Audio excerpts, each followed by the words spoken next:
Saudara, Anda menyaksikan Breaking News Kompas TV pasca perlawanan terakhir Timnas Garuda Muda Indonesia U23 di playoff Olimpiade Paris 2024 melawan Guinea.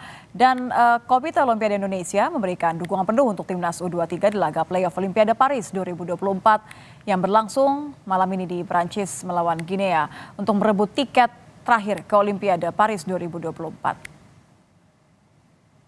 Ketua Umum KOI membagikan momen menonton langsung laga playoff Olimpiade Paris 2024, saudara, antara Indonesia melawan Guinea di akun Instagramnya @rajasaptaokto. Ia tampak menonton pertandingan bersama Duta Besar Indonesia untuk Perancis Muhammad Umar dan Ketua Umum PSSI Erick Thohir.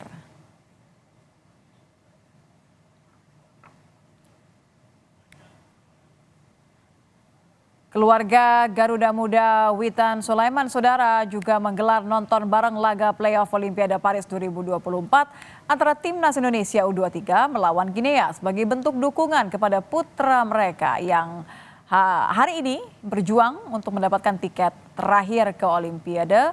Garuda Muda Witan Sulaiman. Keluarga menggelar nonton bareng laga playoff Olimpiade Paris 2024 untuk memastikan dukungan penuh diberikan sepanjang laga antara Timnas Indonesia U23 melawan Guinea. Tampak ayah Witan bersama dengan warga nonton bareng untuk memberikan dukungan kepada Timnas Indonesia U23 di laga playoff Olimpiade Paris 2024.